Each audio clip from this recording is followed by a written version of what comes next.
आदाब दोस्तों, आज मैं बात करने आया हूं एक ऐसे सच की जो सबके सामने है लेकिन कोई दिखाता नहीं। आज मैं बात करने आया हूं मीडिया और पॉलिटिक्स के डेंजरस मिलन की। मीडिया जिसका काम था आवाम की आवाज उठाना, आज वो सिर्फ एक एडवर्टीजमेंट मशीन बन गई। जो पैसा देगा उसकी खबर चलेगी, जो सच बोलने की कोशिश करेगा उसकी आवाज दबा दी जाएगी। क्या तुमने कभी नोटिस किया, जब देश में कोई बड़ा स्कैम होता है, किसी नेता के खिलाफ करप्शन का सबूत मिलता है, तो मीडिया तुरंत एक नई डिस्ट्रैक्शन ले आता है। कभी फिल्मों का ड्रामा, कभी क्रिकेट का मैच, कभी मंदिर मस्जिद का झगड़ा। और आवाम वो सब देखकर खुश हो जाती है, सोचती है बहुत कुछ हो रहा है देश में, लेकिन असल में तो हमारे इमोशंस के साथ खेला जा रहा है। यही तो पॉलिटिक्स का गेम है। डिवाइड करो, लोगों को कास्ट, रिलीजन और लैंग्वेज के नाम पर तोड़ दो, और जब लोग टूट जाएं तब उनके ऊपर हुकूमत करो, क्योंकि एकता में ताकत है, और अगर ये ताकत आवाम को मिल गई तो कुर्सी हिल जाएगी। इसलिए मीडिया को कंट्रोल किया गया। जो जर्नलिस्ट सच बोलता है उसको एंटी नेशनल कह दिया जाता है, जो झूठ बोलता है उसे प्राइम टाइम स्लॉट मिलता है। क्यों? क्योंकि सच बोलने वाले से सिस्टम को डर लगता है। आज मीडिया चैनल्स टीआरपी के लिए झूठ बेच रहे हैं। न्यूज़ का मतलब एंटरटेनमेंट बन गया है। डिबेट्स में सच से ज़्यादा शाउटिंग कंपटीशन होता है। किसी को देश बचाने की फिक्र नहीं, सबको अपना इमेज बचाने की फिक्र है। और आवाम, हम लोग सोशल मीडिया पे लिखते हैं ये सिस्टम बदलना चाहिए, लेकिन कल सुबह फिर वही न्यूज़ लगती है जो तुम्हें मैनिपुलेट करती है। अब वक्त आ गया है कि हम समझें कि मीडिया ट्रुथ नहीं, नैरेटिव दिखा रही है।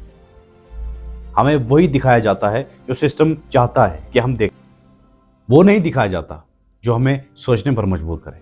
अगर किसी गरीब के साथ जुल्म होता है, वो खबर छुपा दी जाती है। अगर कोई मिनिस्टर गलती करे तो उसके ऊपर एक नई हेडलाइन चिपका दी जाती है। यह है real face of politics. Control the media, control the minds. Prashant Kishor, एक ऐसा आदमी जो देश के असली मुद्दों की बात करता है, गरीबी, बेरोजगारी और एजुकेशन की बात करता है, लेकिन सिस्टम ने उसे भी हरा दिया। एक भी सीट नहीं जीत पाया। और इसी बिहार में एक ऐसा आदमी जिसके ऊपर रेप का इल्जाम था, वो इलेक्शन जीत गया। और फिर देखो मुकेश चंद्रकार, वही जर्नलिस्ट जो सिर्फ सच बोलता था, और उसकी डेड बॉडी सेप्टिक टैंक में मिली। क्या यह है आजादी की आवाज या सच बोलने की सजा?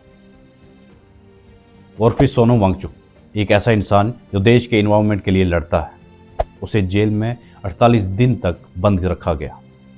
लेकिन सुरेंद्र कोहली, जिसके ऊपर रेप और मर्डर के केस थे, उसको आजाद छोड़ दिया गया।